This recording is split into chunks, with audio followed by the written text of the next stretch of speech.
Mutuo ka ba og mas daghan og income, mas daghang opportunity, mas daghang negosyo, mas maayo? May mutag atong nabatan og buot, mas daghan og source sa income, mas daghan og negosyo, mas daghan og opportunity, mas maayo.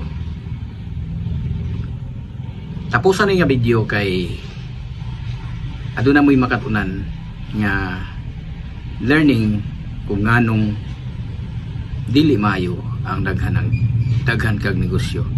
Ako day si Jonathan Huas, usa ka negosyante, usa ka dekada na negosyo. Ako i-share ninyo ang akong mga kasaypanan sa pagninegosyo at mga sayop kasaypanan diha sa pagnegosyo. Niadtong last 2016, last 2016, nagsugod na ko og separate og negosyo nga mao kini ang Nigana. Diha ako sa atbang sa Asian Learning. Gamay ra gyud nga pwesto, iskina kanang naay bitaw fruit stand. Diha ako napita nagnegosyo. Sa kanto ra gyud. Ang akong produkto mang-repair ko og sapatos, bag, payong og sa binsang unsang bahin nga para ma-repair. Nga kuno mas daghan og negosyo, mas daghan og klase sa negosyo, mas maayo. Kini ang nitatak sa akong hunahuna ug mausag kini ang kasagaran natong gibuhat din kita nagnegosyo. Niadto nga bahin, niabot ko og 2 ka tuig. Naka-generate na ko og kita tungod kay gagmay pa man ang mga bata ato, dili pa kay siya daghan og expenses, medyo kaya pa. Unya wala naman ko mag-compute. Siyempre self-employed ka, wa kay isis, wa ko mo remit, wala ko'y PhilHealth, wala ko'y bisag unsang insurance niya. Basta ako focus lang ko sa akong negosyo nga mao kana ang sure repair. Karon niabot sa punto nga medyo nikita o nigana na gid siya. Adunay usa ka negosyo nga ipaasyom. Tungod lagi kay ipaasyom, adunay negosyo nga ipaasyom. Tungod kay kuno kay dili na makabantay ug mabisi na ang tag-iya. Karon sa akong kabahin, tungod kay nakakita ako opportunity nga nakahuna ko, unya ang nagbantay sa dato nga tindahan o services sad nga mauna ang laundry ang ako sang igsoon. Gisultihan ko sa akong igsoon nga ipaasyom ang laundry. Sa pirmiro nagduha-duha ko kay mao lagi na. Di ko ka monitor ug ingon man sad dili ko maka abot siguro sa maong pagpaasyom. Og niabot sa punto nga naka una sad ko nga sayang sad nga ang opportunity nga mag-venture kog laing negosyo kay kung kuno ang usa ka kita nimo sa negosyo kung imong isud sa bangko or it's either sa co-op. Sa co-op kuno nagko ang interes, sa bangko gagmay og interes. So isantog sa akong una kung unsaon lang nako asa nako ibutang ang akong kwarta. Although sa co-op nagbutang ko sa co-op ato nga mag-savings ka nga mutubo kuno ang kita. Apan chances are pwede pug ka makahuam, madubli ang imong ipahuam kung na kay savings. Mao lagi ito nga time nga sayang ang opportunity. Kana bitawong opportunity nga buran nagihukad sa imong atubangan. Nga chance na nimo nga ikay mo assume. Kay naka patik o nakahanay sa itong una nga mas daghan og negosyo, mas daghan kag kitaon mas maayo nga daghang kag source of income. Na-attach or naengganyo ko ato nga time tungod kay sayang pud bitaw nga maka mukita or laay kong source of income. Nya sayang pod ang akong igsuon mo'y nagbantay. Sigurado ko nga makamonitor siya sa maong negosyo, mao ang laundry services o businesses. So ay pagdaduha tungod lagi sa atong mindset nga sayang ang opportunity, sayang ang atong kwarta kung dili nito i-invest ngadto sa laing negosyo. Mao to nga gigrab na ko ang opportunity nga akong asumon sa kantidad nga maong akong iyang offer sa ako. Karon ang naitabo, siyempre magpilirmahay magina. Ipa-assume na ko nga kinahanglan ipa-transfer na. So ato nga time mo to'y permiro na ko nga negosyo nga aside sa akong existing as repair, negosyo nga akong gi-assume. Nga negosyo nga akong isudlan tungod kay nagtuo ko nga sa akong pagtuo nga mao jud kini ang gibuhat sa kasagaran nga mas daghan og source sa income, mas daghan og opportunity, mas maayo nga daghan kag kita. Apan sa ngadto dili inana ang akong na-experience. O dili inana ka positive ang akong na-experience. Niabot ang sa katuig, nagsigi lang ko og tapal. Nagsigi lang ko og pagawas sa akong kwarta gikan sa Sure Repair. Nagsweldo ka, mapalit ka og mga expenses para sa imong laundry, bayad kag kuryente, bayad kag tubig, bayad ka sa tanan. Gani nawagtangan na og cash flow, nawagtangan na og kita ang akong Sure Repair. Niadto na experience nako nga maayo ba kani akong gibuhat no?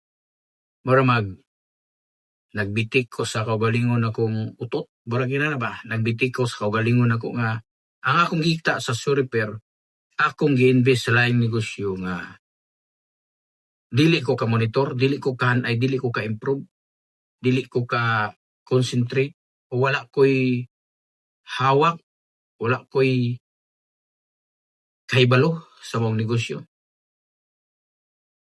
Kung mawat sa punto nga napulaan ako sa maong negosyo nga wala gid mo gana, wala gid mo kita, wala gid mo income, nagsigila kong tapal. Mas niabot pa sa punto nga kung mo kay giasyon nimo gitransferangan, kinahanglan pa gid nimo ipa-BIR tungod kay mangayog resibo ang mao man natong gikuan, mao ta po natong una-una ba nga mangayo og resibo ang customer tungod kay BIR kuno ka. Apan sayop nga pangunahuna nga dili day inana ka sayon, dili pod inana kamayo ang negosyo nga dili nimo expert, dili nimo kahibalo ug wala kay control.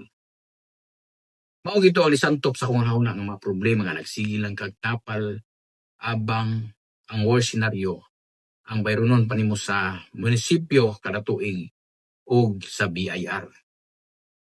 Ingon man sad ang imong kahasol, ang ka brainstorm o imong kita nga imong cash flow nga nigana, which is ang negosyo nako nga permiro mo na ang Sure Repair nga mo generate na kong income, akong gikuan og cash nga gidivert na ko sa laing negosyo nga nakapahasol, nakapatroma, nakapalabad sa akong cash flow gumikan sa akong desisyon nga nakabot nga ang problema ni samot nga dili maayo nga mo diretso ka sa negosyo nga dili nimo expert, dili ka ka-control o wala kay handle, dili nimo master. Ang imo lang financial lay imong pagawas apan kinahanglan pagin mo siyang katunon ang dagan o ang proseso o sa mas dagan pa nga kahimtang. Example, sa marketing, sa financial, sa sales, sinana nga kaakibat nga bahin sa o sa ka-serbisyo nga pagnegosyo. Niya na nga time, grabe yun ang akong trauma nga niabot sa punto nga kaingon ko nga kinahanglan yun ako siyang ipasira. Kay mabot sa punto nga magsigil ngadto pila na ka tuig, mabot nagtulo ka tuig nga nagsigil og tapal, dili na gyud siya as in maayo. Og mahitabo pa ang maong senaryo o maong problema nga mo ni kanit-kanit. Niadto nga time, ado na lang ko ilaing option na to. Nagkinahanglan na ako siya nga i-assume kay para na ako ilaing nga mahimong option nga mahimo na ko siyang budiga o mahimo na kong option pag kay duol raman ang akong sure repair at bang sa Asian Learning sa patusan o sa laundry nga akong i-assume, mas kumpante, mas na akong idea nga ako siyang gamiton alang sa akong sure repair. Inana ang akong nahunaw na-realize na ko, gamito na lang nako ang bakante nga bahin nga laundry shop nga akong i-assume o akong ipa-close, ikinahanglan ako siya gamiton sa mas exponential nga mukita nga long term nga possible nga opportunity na ako magamit ang maong pwesto sa laundry. Inana ang akong solusyon nga na-realize na ko nga sayop ang akong gibuhat apan aduna ko'y nakatunan. Ug mao ni ang tulo ka bahin, tulo ka tips nga akong ihatag ninyo nganong ako gumingon nga mopadayon gid mo sa mong video tungod kay mao ni akong nakatunan. Una, kung ang usa ka negosyante maglisod na o maglibog na sa iyang cash nga tan-aw niya hagtod ngadto sa ngadto na mukita ang iyang income. Maopen niyang una-una sa mas daghang mga opportunity. Mao siya mo invest sa laing mga negosyo nga mao ni makatrap pud sa iya. Mao ni makapahasol, makapalabad tungod kay dili inana ang right way o dili pa inana sa sitwasyon nga mugambol ka sa sugal o bunog nga nigana nimo, which is matrap ka sa maong opportunity nga negosyo nga mas daghan kuno. An example na kanang maabli imong ganahuna tungod kay na kay kwarta di magamit, di kinahanglan nimo ibutang sa bangko tungod kay anugon og sayang ibutang sa bangko nga dili mo og income, imo lang invest sa laing negosyo. Or example ana nga mo invest kag yuta kay kuno na ay revenue or exponential return na kay profit or itawag og capital gain, apan ang worst na ang imong masugatan, mas grabe pa ang imong trauma nga mahiagian kung matrap ka sa imong giingon nga opportunity nga mga investment. Ay kaduha kanang mabulyong ka sa imong pagnegosyo nga dili pa ka madato. Mabulyong ka tungod kay naa sa imong nauna nga cash flow, kinahanglan ipatuyo, kinahanglan invest nya dili pa ka kontento, maburyong ka, kinahanglan pa nimo magbalik-balik ang imong nahuna diya sa pagnegosyo, maburyong ka ngita kag lain nga kanang maka-feel ka og excitement na sad sa negosyo mo nang mo take ka og risk nga lain nga opportunity sa negosyo, maburyong imong nahuna, mao nang matrap ka nga sa negosyo nga wala nimoy wakay habol, wakay control, wakay expert, mao nang ma-trap ka sa source of income, investment, or mga divert nga ang imong cash, ang imong existing nga negosyo, ang imong golden goals, gitawag kumbaga, nga mawagtangan og cash. Mao na ang kasagarang mga mahitabo kung dili pa ta, hilaw pa lang ta sa mga investment. O ay kato mo kining gitawag og cash flow. Kung ikaw nagsugod og negosyo, dili gyud makalikayan og imong yung mahuna-huna ang pagkasayop-sayop diha sa imong pagnegosyo.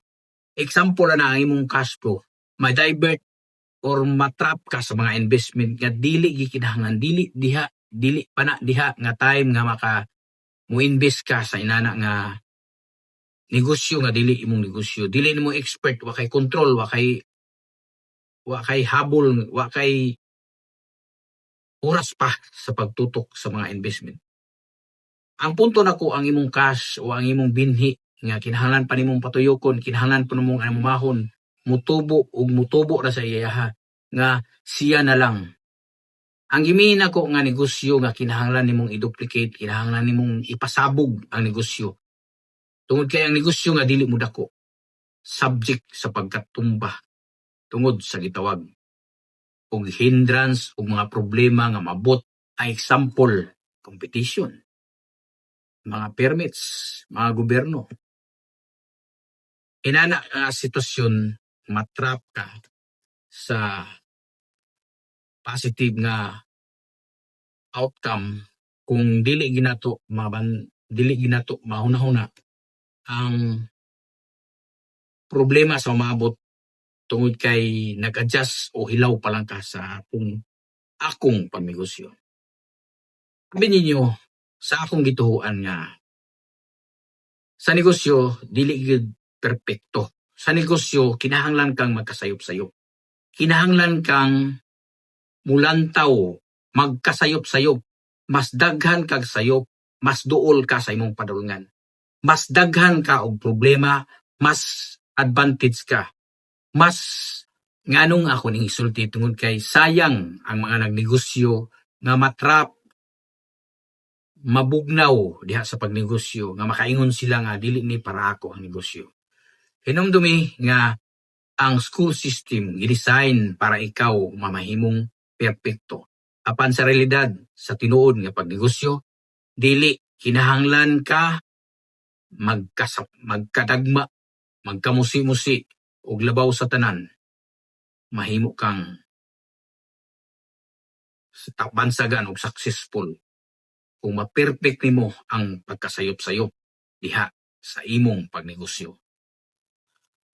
Ang ato manggungkontra ini kung kita nga Pilipino mawagtangan kag kadasig sa pagnegosyo tungod kay daghang mga distraction, mga investment, mga scam, mga half-truth nga mulot mo tumaw sa atong pagnegosyo. Sayang ang opportunity nga ikaw, Pilipino, nga mahimo unta kang mabansagang ehemplo sa pagka-Pilipinong negosyante. Sayang ang imong opportunity.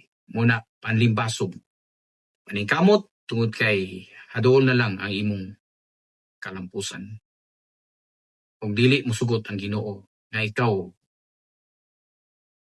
pasagdan tungod kay aduna kay gibuhat nga kasaypanan, kundili ang kasaypanan ngadto sa pagka matinumanon sa gitisok nga grasya ug kaalam nga gihatag sa Ginoo. Ug sa laing bahin, kung aduna kay nakatunan sa akong video karon nga akong i-share, kung kinahanglan ka mangita og kasiran sa imong experience nga makakita ka og kinahanglan nimong solusyonan, kinahanglan nimong problema nga atong patubagan, panag-ambit. Na ako'y gi-create nga grupo nga samahan ng walang negosyo. Dire atong i-share atong experience, pagkasayop-sayop, kalampusan, ug ingon man sab atong ma-prevent ang mga problema nga motumaw sa atong pag-share, sa atong experience sa trabaho man o kinabuhi o diha sa pagnegosyo. Na kay nakatunan o nakalasig ka, diha lang katapusan ang imong pagnegosyo. Sa ubos og unsay imong giganahan nga topic. Kung naa ba kay nakatunan sa imong akong i-share diri sa social media. Kung sa katapusan ako mingon nga hibuhat ang sayo gibuhat ang mga hindrance, gibuhat ang mga problema sa atong pagnegosyo. Tungod kay gusto nga mahimo kang ligon, mamahimo kang matured ug labaw sa tanan, makatuman ka sa grasya, sa kaalam o sa binhi nga gisalig diha kanimo sa atong Ginoo. Ako mingon nga there's to be difference. May buntag ug daghang salamat.